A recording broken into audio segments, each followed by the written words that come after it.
మా ఇంటికి సిట్టోళ్ళు వచ్చినప్పటి నుంచి నారాయణ స్వామిని అరెస్ట్ చేశారు, తీసుకొని పోతున్నారు.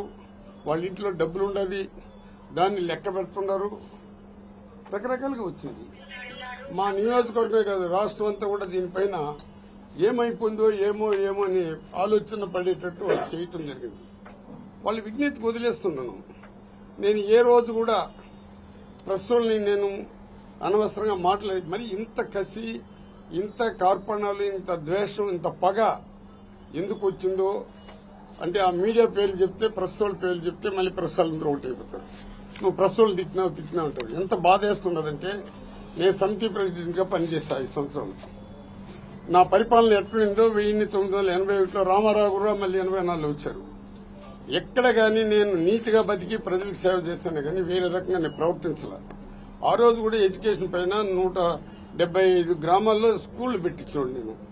అదేవిధంగా మళ్ళీ సత్యవేడికి 2004లో నేను ఎమ్మెల్యే అయినప్పుడు అక్కడ కూడా మామూలుగా degree college, polytechnic college, 19 high school. ఎందుకంటే నేను సెల్ఫ్ మేడ్ గా వచ్చినండి. నేను సెల్ఫ్ డబ్బా కొట్టుకునేది కాదు.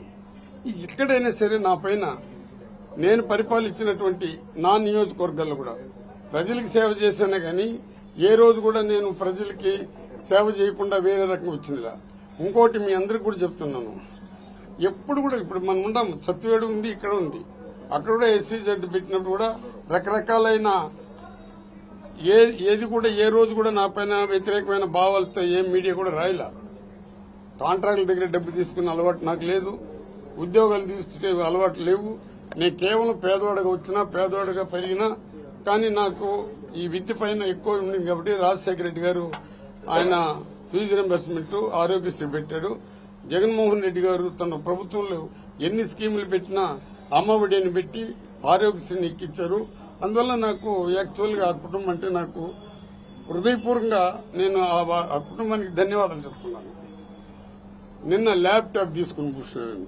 అసలు నిజం చెప్తున్నా, నాకు 76 సంవత్సరాలు. నా ఆత్మసాక్షిగా నా బిడ్డ ల్యాప్టాప్ అని వాడేది కూడా నాకు తెలియదు. ఇంకోటి మీరు ఆశ్చర్యపోతారు, నువ్వేం మంత్రి అంటారేమో. మళ్ళీ ఈవెన్ ఇది ఉంది కదా వాట్సాప్ లో, అది కూడా నాకు తెలియకుండా మా సుబ్రహ్మణ్యం మా పిల్లకాయలు వస్తే దాన్ని కొట్టిమంట. మరి ఎందుకు ఈ విధంగా రికార్డులు ఎత్తుకుని కూర్చోడంట? ఇదంతా దీనివల్ల వాళ్ళకి వచ్చే లాభం ఏమో లబ్ధి ఏమో నాకు అర్థం కాల. ఇప్పుడు పేపర్ ఉండేవాళ్ళు నిజాలు మాట్లాడండి. స్కామ్ అంటే ఎప్పుడు జరుగుతుంది? స్కాములు ఎప్పుడు జరుగుతుంది? ప్రైవేట్ పరంగా ఇస్తే స్కాములు జరుగుతుందా? గవర్నమెంట్ పరంగా అంగడులు పెడితే స్కాములు జరుగుతుందా? ప్రైవేట్ పరంగా పెట్టినప్పుడు స్కాములు వస్తుంది. ఎన్టీ రామారావు గారు పూర్తి మద్యపాన నిషేధం చేసినప్పుడు ప్రజలందరూ కూడా మంచిగా ఆయన మద్యపాన నిషేధం చేసినాడని ఒక మంచి భావంతో ఉన్నారు. మళ్లీ ఇప్పుడుండే ముఖ్యమంత్రి గారు రామారావు పోయినాక ఇప్పుడుండే ముఖ్యమంత్రి గారు మళ్లీ ఆయన ముఖ్యమంత్రి కావడం జరిగింది. రామారావు పెట్టిన ఆ పూర్తి మద్యపాన నిషేధం తీసేశారు. మళ్లీ మీకు తెలుసు ఎత్తెట్ట గ్రామాల పైన బెల్ట్ షాపులు వచ్చింది, ఇవంతా మీకు తెలుసు.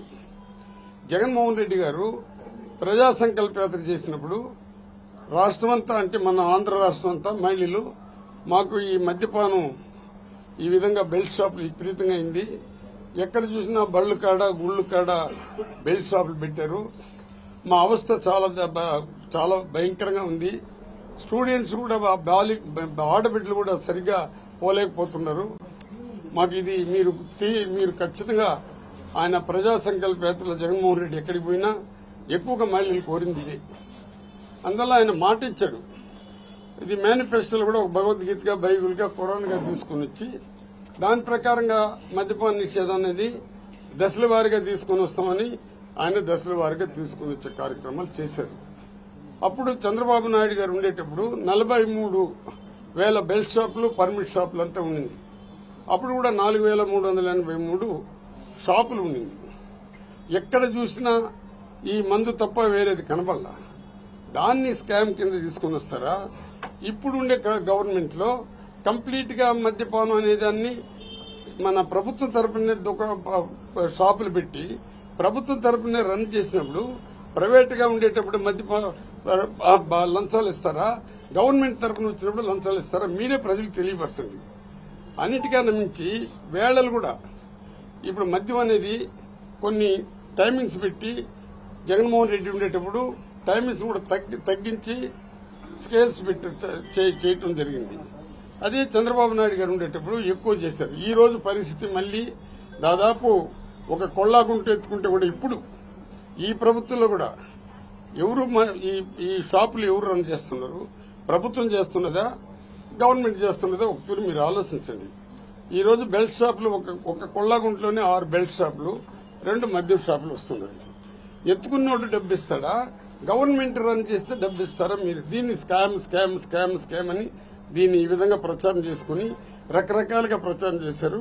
దీనిపైన ఎంక్వైరీలు అన్నారు. ఇది ఎందుకు ఎంక్వైరీ చేస్తున్నారు మీకు తెలుసు, ప్రజలకు తెలుసు. ఎందుకు నేను ఈ మాట అన్నానంటే బాగా మీరు కూడా పూర్తిగా ఆలోచించండి. ఈ రోజు పరిస్థితి ఏమంటే ఎప్పుడైతే మందు ఎక్కువ అవుతుందో ఎక్కువ రచ్చలు వస్తుంది, రేపులు జరుగుతుంది, మర్డర్లు జరుగుతుంది, రకరకాలైన ఆలోచనతో ఉంటారు. విద్య కూడా ఎక్కువగా దెబ్బతినే కార్యక్రమాలు జరుగుతుంది. అందువల్ల ఇప్పుడుండే పరిస్థితి అప్పుడుండే పరిస్థితి తీసుకోండి. అప్పుడు ఇదే విధంగా బెల్ట్ షాపులు పెట్టినారు. ఇప్పుడు అర్లీ మార్నింగ్ పోతే నీకు మిల్క్ అంటే మన పాలు ప్యాకెట్లు దొరికే బదులు మనకి ఇప్పుడు 24 గంటలు రాత్రినక పగలనక ఇది మద్యం దొరికే కార్యక్రమాలు జరుగుతా ఉంది. ఇది కాదంటారేమో. నా పైన పెట్టిన ఎల్లో మీడియా వాళ్ళకి చెప్తున్నాను, ఎందుకు ఈ విధంగా చేస్తున్నారు అంటే ఇది కూడా ప్రెస్ వాళ్ళంతా మళ్ళీ ఓటైపోయి నువ్వేమో మాట్లాడినావు, నువ్వు ప్రశ్నలు తిట్టినా వాటి తిట్టినా మీరే స్టార్ట్ చేస్తారు. కాబట్టి దయచేసి ఒక్కసారి మీరు ఆలోచించండి. 2014-19లో మద్యం పైన మీకందరూ కూడా ప్రివిలేజ్ ఫీజు అనేది పూర్తిగా ఎత్తేశారు. వన్ సైడ్ గా ఎత్తిన దానివల్ల సంవత్సరానికి 1300 రూపాయలు అంటే 1300 కోట్లు ప్రభుత్వానికి నష్టం రానుంది. 5 సంవత్సరాల్లో దాదాపు 5200 కోట్లు ప్రభుత్వానికి నష్టం జరిగింది. రెండోది ఇది దీనిపైన సిఐడి కూడా ఇప్పుడుండే మన ముఖ్యమంత్రి పైన కేసు పెట్టడం కూడా జరిగింది. అది కోర్టులో కూడా స్టేలతో ఆయన ఉన్నాడు. ఎందుకు ఇవంతా చెప్తుంటే మీకంతా కూడా తెలియాలని చెప్తుందా? అది ప్రైవేటు పరంగా మద్య షాపులు ఇస్తే వాళ్ళు లంచాలు ఇస్తారా? గవర్నమెంట్ తరఫున మద్య షాపులు జరిగితే లంచాలు ఇస్తారా? మీరు కూడా ఒక తూరి మనసు ఇప్పి ఆలోచించుకొని కార్యక్రమాలు చేయండి.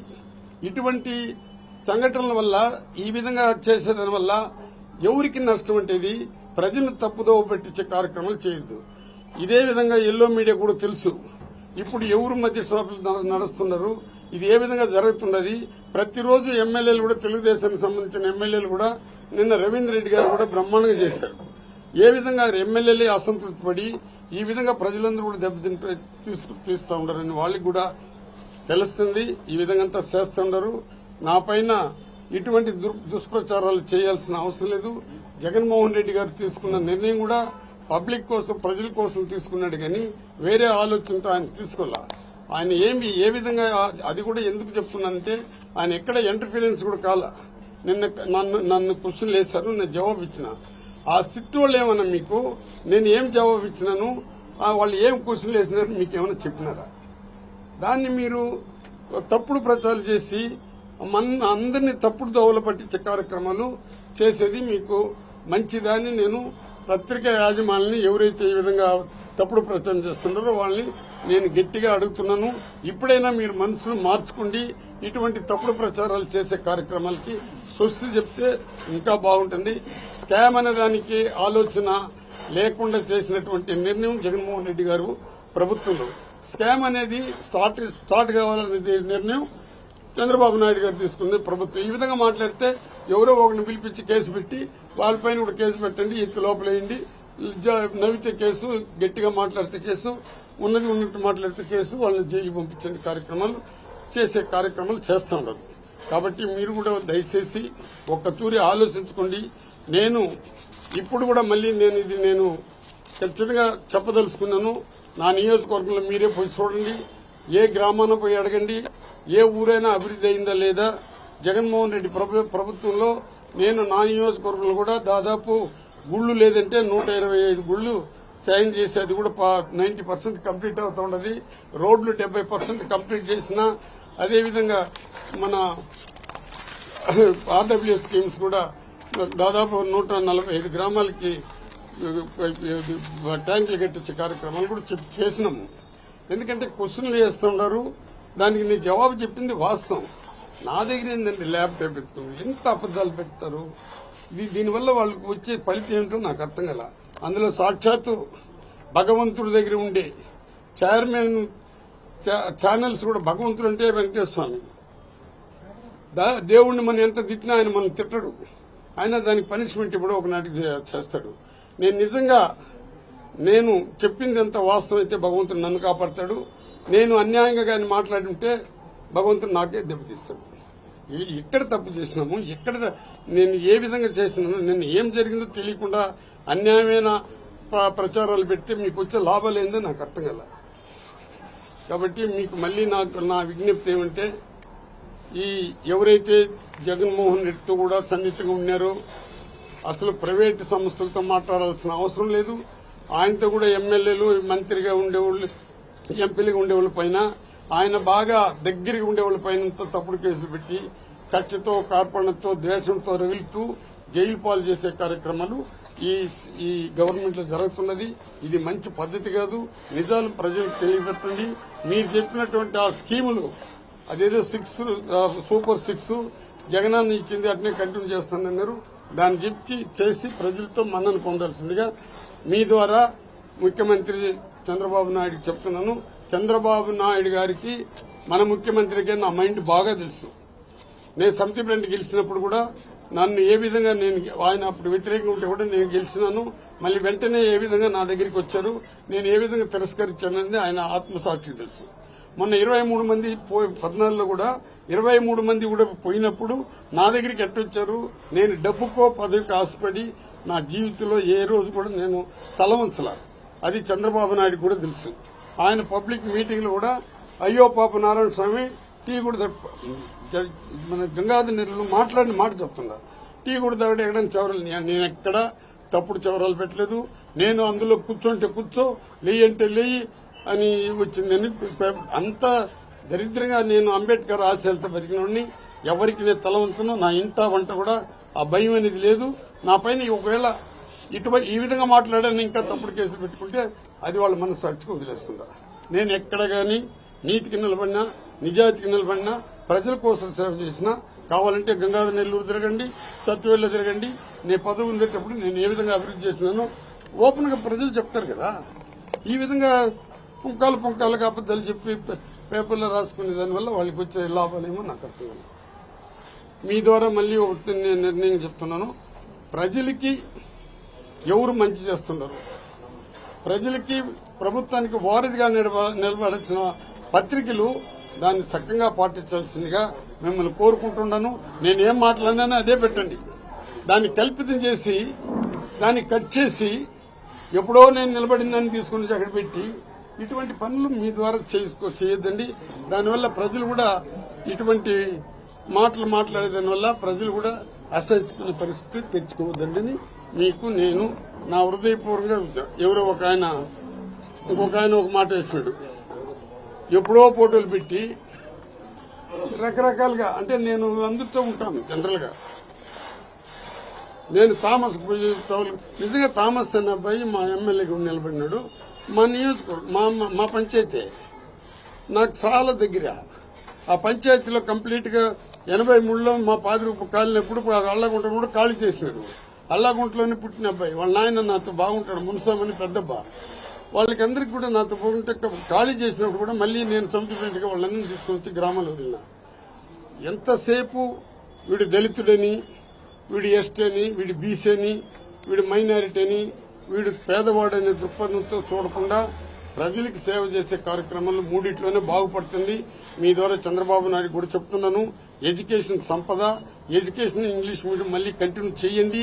ఇండ్ల స్థలాలు కూడా మేము 1.5 సెంట్లు ఇచ్చినాము, మేము 3 సెంట్లు ఇస్తామన్నారు. 3 సెంట్లు ఇవ్వండి. శ్మశానం లేకుండా అవస్థ పడితే మీ కేబినెట్ లో శ్మశానం గురించి కూడా, బరియల్ గ్రౌండ్ గురించి కూడా కొట్లాడినప్పుడు జగనన్న బరియల్ గ్రౌండ్ కూడా ఆయన అదే జీవో ఇచ్చాడు. దాన్ని మళ్లీ నిలబెట్టుకోండి. భూమి లేని వాళ్ళకి భూమి ఇవ్వండి. ఉద్యోగస్తులకి ఎంతసేపు మంది ఇచ్చి నేను మందిస్తున్నాను, నేను తక్కువ క్వాలిటీకి, అంటే తక్కువ రేటుకి మంచి క్వాలిటీతో మందిస్తానని చెప్పి మేనిఫెస్టో రాకూడదు.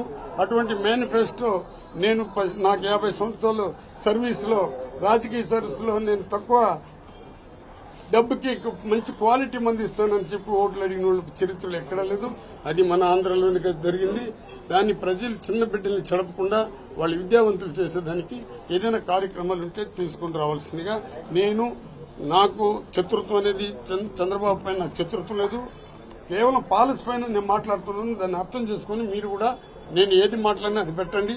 దానికి కలయిక పెట్టి దానికి మిక్సింగ్ పెట్టి దానికి మిక్చర్ మాదిరిగా తయారు చేయొద్దని మిమ్మల్ని నేను మళ్లీ ప్రార్థిస్తున్నాను. రాష్ట్రంలో మద్యం కుంభకోణం జరిగిందా లేదు? మద్యం కుంభకోణం అనేది ప్రైవేట్ ఉంటే మద్యం కుంభకోణం నిన్నంతా చెప్పిన. దయచేసి మళ్లీ మద్యం ప్రైవేట్ వ్యక్తులు కుంభకోణాలు జరుగుతుంది కానీ గవర్నమెంట్ కి దాంట్లో కుంభకోణాలు చేస్తున్నారు. నేను నిన్నంతా చెప్తున్నాను. మీరు దయచేసి వినండి. కాదు సార్, నేను వినేది నిన్న మొత్తం మందికి చెప్పిన. మళ్లీ అనవసరంగా బ్రాండెడ్ మద్యము మన రాష్ట్రంలో 5 సంవత్సరాల నువ్వు దాన్ని కనుక్కొని వచ్చి నాకు చెప్పు, నేను జవాబు. ప్రైవేట్ సెక్టర్ లో వ్యాపారం గవర్నమెంట్ సెక్టర్ లో ఉంటే లేదు అనేది మీ వర్షం. నా వర్షం కదా, ప్రజల వర్షం. ఆ రోజు ప్రజలు బాగా సంతోషం ఉన్నారు. నీకు ఇప్పుడు జరిగినంత మర్డర్లు, ఇప్పుడు జరిగినంత రేపులు, ఇప్పుడు జరిగినంత గలీజు, ఇప్పుడు ఇల్లు నాశనం అయినట్టు అప్పుడు కాల. దయచేసి మీకందరికీ దర్యాప్తు జరుగుతున్నది సార్. సార్ సార్ మీరు ఒక నిమిషం దయచేసి ఒక్క నిమిషం. ఇప్పుడు మీరు నా మనుషులు, నేను మీ మనుషులు. మనం పాకిస్తాన్ వాళ్ళు కాదు, బంగ్లాదేశ్ చెప్పేది తీసుకున్నాం. దయచేసి నిన్నంతా నేను ఏమేమి చెప్పాలని చెప్పిన. వాళ్ళు ఏమేమి అడిగినారు. ఇప్పుడు దీంట్లో ఎంక్వైరీలు జరుగుతున్నది. ఈ ఎంక్వైరీలో నేనేం చెప్పినాను, వాళ్ళు ఏం తీసుకున్నారు అనేది మీకు తెలియదు. మీరు కల్పన చేసి మొత్తం అనవసరంగా నన్ను ఏ విధంగా దెబ్బతీయాలో నా క్యారెక్టర్ని అసాసినేట్ చేశారు. మళ్ళీ మీరు అవంతా లోన్ అంటే ఇప్పుడు నేను దానికి సిద్ధంగా లేను. దయచేసి నన్ను వచ్చిన డబ్బుల్ని సెల్ఫీ వీడియోలు తీసుకొని ఎవరైతే లిక్కర్ కింపింగ్ కసిరెడ్డి ఉన్నారో ఆయనకి పంపించారనేది నాకు ముగ్గురు పిల్లలు సాక్షిగా కసిరెడ్డి అనేవాడే తెలియదు నాకు. అయ్యా వద్దులే. ఒక్క నిమిషం, నేను కన్క్లూషన్ ఇస్తున్నాను.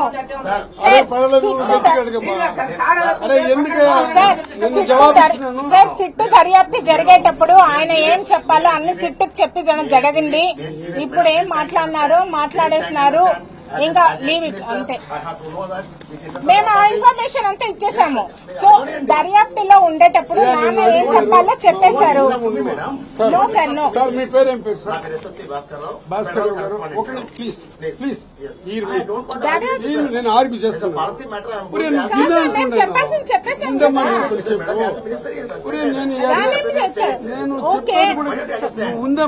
సార్, యాజ్ ఏ మినిస్టర్ గా మీరు అడుగుతున్నారు. లేదు డాడీ, నిన్న ఒక్క నిమిషం సార్. సార్ నేను ఒక్క నిమిషం కాలేదు. కొంచెం మా పాప నేను చెప్పేది దయచేసి మీ హృదయాన్ని ముందు మార్చుకోండి. మీరు అనవసరంగా నన్ను రచ్చగొట్టద్దు. నేను ఒకటి చెప్తాను.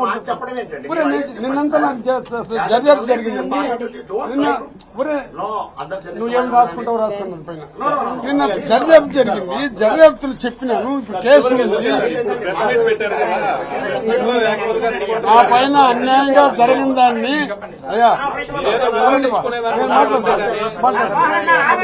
ఉండయా నిన్న జరిగిన దాన్ని కాదు సార్. ఉన్నాను సార్, నమస్కారం. ఒరే నిమిషం, నాకన్నా చిన్న అబ్బాయి చిన్నోడు నువ్వు. నేను మాట్లాడాను. ఒరే నాకుండే ఎక్స్పీరియన్స్ లో కాదు బాబు. నేను ఒరే నా బాధ కూడా తెచ్చుకో. నేను చెప్పేది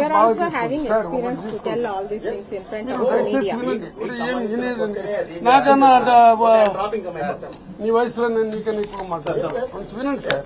నిన్న జరిగింది వినండి. నిన్న ఏం జరిగిందో మీరు కానీ ప్రెస్ లో క్లియర్ గా జరిగింది రాస్తుంటే నేను బాధపడను. నా పైన నేను చెప్పేది తీసుకుంటారా నువ్వు sir? What is this sir? నాకు ఇంగ్లీష్ ఉంటుంది కదా. అయ్యా తెలుగులో చెప్తున్నాను విను దయచేసి. భాస్కర్ నో నేను చెప్పేది తీసుకో సార్. సార్ మీ పైన వచ్చింది సార్. సార్ మీ పైన వచ్చింది సార్. సార్ ఉండండి సార్. మీ పైన ఏమైనా వచ్చిందా? నేను ఒక డిప్యూటీ సీఎంగా పనిచేస్తున్నాను. నా పనితనం ఎట్టడం మీకు అందరికీ తెలుసు. నా నియోజకవర్గంలో ఏమో అందులో ఇంకోటి కూడా నేను ఏదో అది ఇచ్చి ఇది ఇచ్చి ఇంకొకటి నాకు కెమెరాలు పెట్టండి నా వెనకాల తిరగండి అనే మనస్తత్వాలు కూడా నాకు లేదు. నిన్న ఏం జరిగిందని మీరు తీసుకొని జరిగిందని పెట్టుంటే నేను ఇంత టెన్షన్ పడి ఇక్కడికి రావాల్సిన అవసరం లేదు. నేను ల్యాప్టాప్ నా 76 సంవత్సరాలు నేను ల్యాప్టాప్ ఆడుతున్నాను, ల్యాప్టాప్ తీసుకుని పోయినారని పెట్టినారు. మళ్ళీ రికార్డ్స్ మొత్తం తీసుకుని పోయినారని పెట్టినారు. మళ్ళీ డబ్బు ఎంచుతా ఉండారంట 8 కోట్ల రూపాయలు అంటే ఇంకొక దాంట్లో వచ్చింది. 8 కోట్లు ఎంచిందంటే మిగిలిపోయిందంతా రాత్రి నేయించుంటా అంతే కదా కాదండి. ఇంత అన్యాయంగా ప్రవర్తిస్తే దీనివల్ల ప్రజలు ఏమనుకుంటారు? ఇంకా రాజకీయ నాయకుల్ని అసహించుకునేదానికి కాదు సార్ ఉండబాదు. రాజకీయ నాయకులు ఎంత అసహించుకుంటుండో చూడండి. ప్రజలకు సేవ చేసేవాడిని మన్నించి వాడికి మంచి సపోర్ట్ చేయండి. అన్యాయంగా అవాస్తవాలు రాసిన పత్రికల పేరు చెప్పేయండి సార్, ఎందుకు మీరు భయపడతా ఉన్నారు? నేను భయపడలేదు స్వామి. మీడియా నేను ఏబిఎన్ ఛానల్ పెట్టినారు, జ్యోతి పెట్టినారు, వాళ్ళే కదా మా పైన పెడతారు. ఇంకెక్కువ మాట్లాడితే నీది చర్చ సాక్షి పేపర్ అంటారు వాళ్ళు. అది నేను చెప్పదలుచుకోలే. మాజీ ఎక్సైజ్ శాఖ మంత్రిగా కొత్త డిస్టిలరీస్ లో మీరు సంతకాలు చేశారు. కొత్త డిస్టిలరీ ఒకటి కూడా పెట్టలే. ఐదేళ్ళు రాలేదు. అంటే మీరు సంతకాలు చేయలేదు. కొత్త డిస్టిలరీ పెట్టలేదంటే మనం సంతకాలే కదా. కొత్త డిస్టిలరీస్ వచ్చాయి కదా. ఇప్పుడు రాలేదు సార్. మీరు ఎప్పుడు చెప్పండి. ఇంకోటి సార్ నేను నిన్న కూడా చెప్పాను ఇవన్నీ కూడా కొత్త డిస్టిలరీ రాలేదు సార్. నేను ఊరిక టెంప్ట్ అవుతున్నాను అనుకోవద్దండి సార్. దయచేసి నేను ఒకటి చెప్పే చూడండి.